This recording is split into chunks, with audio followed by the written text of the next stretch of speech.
Pag pakiramdam natin, nauungusan tayo. Yung pakiramdam natin, mayroong mas magaling sa atin.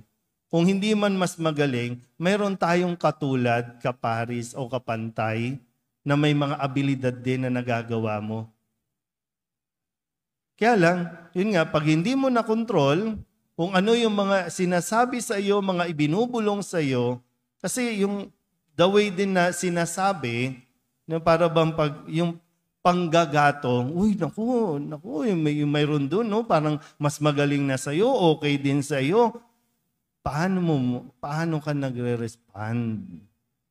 At hindi tayo natutuwa kahit na maganda na yung ginagawa dahil lamang na pakiramdam nga natin, no? Yung insecurities natin na hindi, dapat tayo lang eh.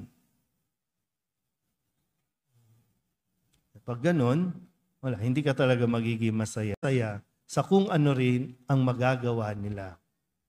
Kung may nagagawang mabuti, maging masaya ka.